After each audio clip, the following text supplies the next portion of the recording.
Të nderuar shikues, përshëndetje, do jemi së bashku në edicionin informativ këtu në kanalin 7, kundër të tjera do të ndiqni.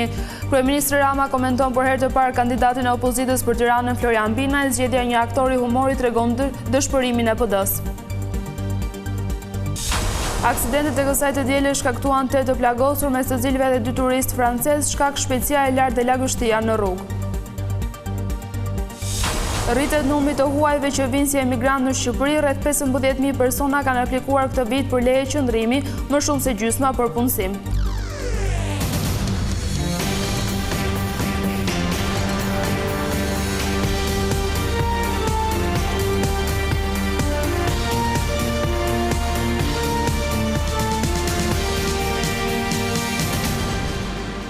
Njëmi qërësisht me zhvillimet kryesore të ditës së sotme. Futja në garën për kryetar bashkie Florian Binajt për Edi Ramën në shenjë e dëshpërimi që ka pushtuar Partinë Demokratike. Kryeministri tha se Binaj është në rolin e tij për të bërë humor, por nga ana tjetër, vota për Ogerta Manastirliun garanton punën transformuese të kryeqytetit. Kryeministri Edi Rama komentoi për herë të parë kandidatin me të cilin forcat opozitare do të garojnë në Tiranë, aktorin e humorit Florian Binaj. Lideri i mazhorancës shfryzoi podcastin e përjavshëm për të deklaruar se Partia Demokratike do ta humbasë betejën zgjedhore në Tiranë, duke risjellë në vëmendje momentin kur Florian Binaj ka dalë në krah të tij në Kongresin e Partisë Socialiste.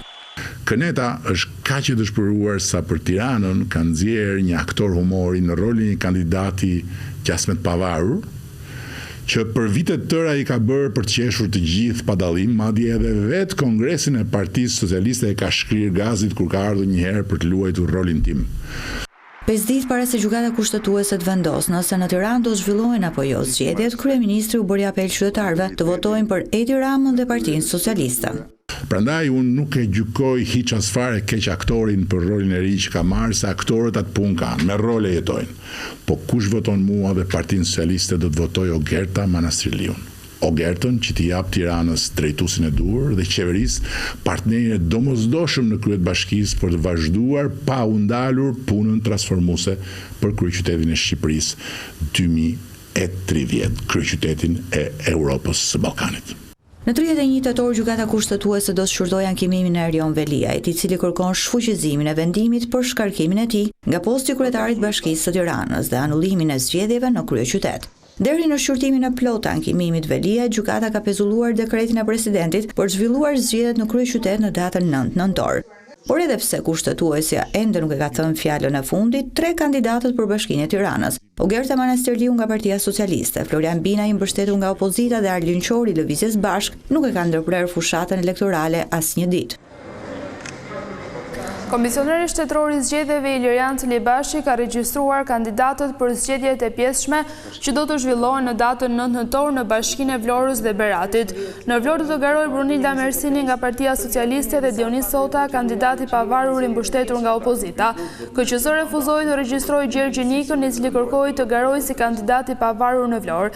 Celibashi argumentoi se sipas kodit zgjedhor çdo kandidati pavarur duhet së pari të regjistrojë komitetin nismëtar e më pas të kërkojë zyrtarizimin e tij si kandidat. Në 3 bashkitë e tjera, regjistrimi bëhet në komisionet zonale dhe KQZ verifikoi vetëm formularet e dekriminalizimit, duke konstatuar se asnjë prej emrave nuk preket nga ky ligj. Ndërkaq, KQZ hodhi edhe shortin për të përcaktuar renditjen e kandidatëve në fletën e votimit për zgjedhjet e 9 nëntorit. Dhe verifikimin e kushteve të kandidimit për kandidatët e... Brunilda Mersini dhe Dionis Sota do të garojnë kundër njëri tjetrit për Bashkinë e Vlorës. Mersini vjen nga radhët e socialistëve me synimin për t'i dhënë një tjetër ritëm ndryshimi i qytetit, ndërsa kandidati i pavarur i mbështetur nga opozita thotë se Vlora do ta ndërshkojë arrogancën e qeverisë. Në 9 nëntor, qytetarët e Vlorës do zgjedhin kryetarin e ri të bashkisë me socialistes Brunilda Mersini e Dionis Sotos, i cili ka hyrë në garë si kandidati pavarur, por që ka mbështetjen e Partisë Demokratike dhe forcave të tjera opozitare. Socialistja Brunilda Mersini në një intervistë për Vision Plus shpjegon se sfida e saj nuk është rezultati i 9 nëntorit, por si do u shërbejë më mirë qytetarëve të Vlorës. Vlora është një qytet që ka pritshmëri të larta dhe me shumë të drejtë, sepse kërkon të ketë një menaxhim më transparent, më dinjitoz dhe më bashkëkohor. Dhe synimi im është që institucioni i bashkisë të jetë një institucion që të jetë partner i qytetit në jetën e tij të përditshme. Dionis Soda garon si kandidat i pavarur në një bashki që njihet si bastioni socialistëve, por duket se kjo sfidë nuk e tremb. Sipas tij, Partia Socialiste edhe pse fitoi 83 mandate në 11 maj, u soll në mënyrë arrogante me Vlorën. Pikërisht sepse i dhan 83 deputet mandate dhe u soll në një mënyrë më arrogante pikërisht në momentin që i dhan më shumë se sa mund të parashikohej dhe u soll në mënyrë të drejtë për drejtë me Bashkinë e Vlorës në një mënyrë që nuk i takon autoritetit të qytetit, të një qyteti siç është Vlora, e cila ka gjak, ka pasion, ka histori, ka flamurin kombëtar dhe kjo është e papranueshme. Pra kjo është shkaku që nuk do ta fitojmë më. Pra besoni që do të keni rezultate të mirë? Po patjetër. Kandidati që gëzon mbështetjen e Partisë Demokratike tregon për Vizion Plus se nuk ka komunikuar me liderin e opozitës Sali Berisha. Jo, nuk kam folur. Unë në momentin që kam shpallur kandidaturën e pavarur, ka qenë data 7, ora 7, jo rastësisht, kam hapur dyert për çdo forcë opozitare dhe jo vetëm dhe gjithë qytetarët e Vlorës. Kandidatja socialiste Mersini ka gati dhe programin e saj për Vlorën, edhe pse mandati nëse fiton do të jetë i shkurtër, vetëm 1 vit e gjysmë. Dhe synimi im është një Vlorë e pastër në 180 ditë, ku ka një program realist se si do të menaxhojnë burimet njerëzore, mbetjet urbane dhe se si landfilli i Sherishtës do të jetë një partner në punën e përditshme për eliminimin e hotspoteve kudo nëpër Vlorë. Rruga e lagjestime është një nga prioritetet që do të përfshijë të gjithë urbanizimin e lagjeve të Vlorës me ndriçim, me trotuare dhe me asfaltim. Zgjedhjet e pjesshme për Bashkinë e Vlorës mbahen pak javë pasi Armald Dreta dhe adoreqen nga posti i qytetarit të parë të Vlorës. Kreu i SPAK-ut Altin Dumani do të raportojë këtë të hënë në parlament përpara deputetëve. Ai pritet të përballet me liderin e opozitës Sali Berisha, i cili e ka sulmuar vazhdimisht për më shumë se 2 vjet. Të hënën parlamenti do të dëgjojë raportimin e institucioneve të pavarura se anë që shënon përballjen e parë mes kryetarit Partisë Demokratike Sali Berisha dhe drejtuesit të prokurorisë posaçme Altin Dumani, prej momentit që SPAK-u ngriti akuzën për korrupsion ndaj liderit të opozitës. Drejtuesi i SPAK-ut Altin Dumani do të përgjigjet pyetjeve të deputetëve për veprimtarinë e këtij institucioni, e mbetet për tu parë se çfarë pyetjesh do t'i drejtojë atij kryetari PD-s Sali Berisha, i cili në 2 vitet e fundit ka artikuluar akuza të forta ndaj Dumanit. Megjithatë, mbetet për tu parë se si do zhvillohet mbledhja e parlamentit, pasi herën e kaluar kryetari i Kuvendit Niko Beleshi vendosi që deputetët të mos i lexojnë pyetjet për drejtuesit e institucioneve, pasi ka nisur më herët me shkrim. Vendim ky që tensionoi situatën e si rezultat, Partia Socialiste vendosi të votojë e të mbyllë seancën plenare. Për këtë arsye, Partia Demokratike ka dërguar një letër kryeparlamentarit Beleshi, ku shpjegon se në bazë të rregullores, deputetët demokratë do të shpjegojnë vetë pyetjet për drejtuesit e institucioneve. Përveç SPAK-ut, hënën parlament do të raportojnë prokurori i përgjithshëm, inspektori i lartë i drejtësisë, këshilli i lartë i prokurorisë dhe këshilli i lartë gjyqësor. E për secilin raportim, deputetët kanë 150 minuta kohë në dispozicion për diskutime. Po nesër në parlament do të votohet ngritja e Komisionit të Reformës Territoriale, reformës zgjedhore, e ky pritet të jetë vetmi moment konsensual i parlamentit, pasi Partia Socialiste ka pranuar kërkesën e opozitës për barazi antarësh në të 2 komisionet, e deputetët demokrat kanë vendosur të votojnë pro.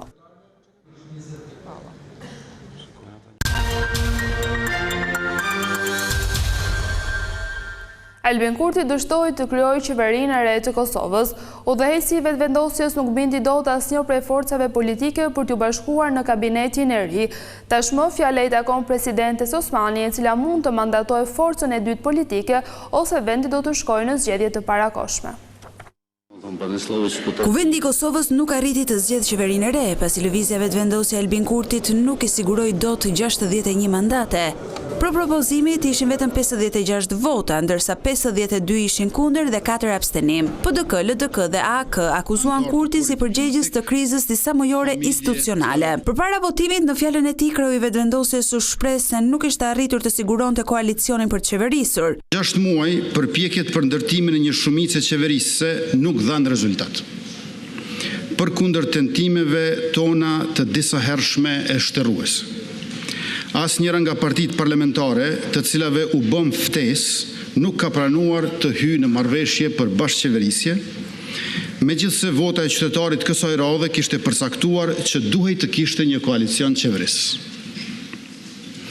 Po Po të pranohej oferta jonë për bashkëpunim, sot do të kishim mundësinë të jepnim vendit edhe qeverinë e re të koalicionit, por do të kishim edhe numrat e nevojshëm për të tejkaluar sfidën e zgjedhjes së presidentit. Mëtej Kurti bëri thirrje të gjithë deputetëve të votojnë në interes të vendit, por me sa duket ai nuk arriti t'i bind.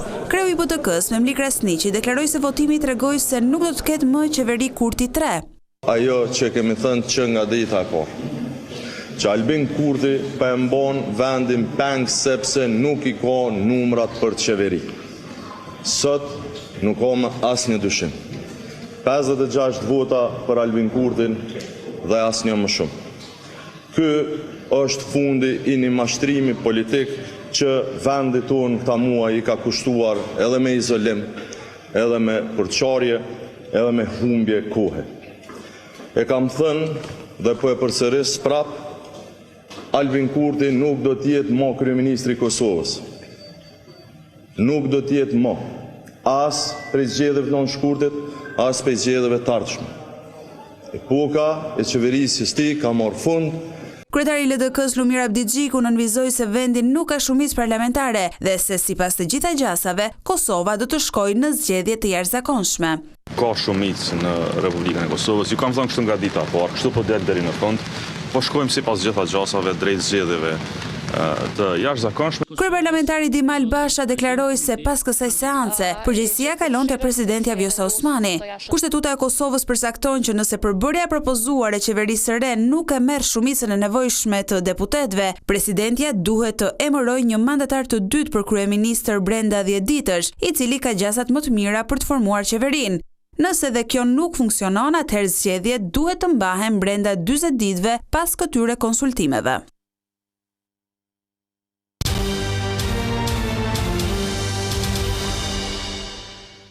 8 persona janë plagosur në disa aksidente që ndodhen këtë të diel. Mes të lënduarve janë edhe 2 turistë francezë që po udhëtonin me motor në Juglindje.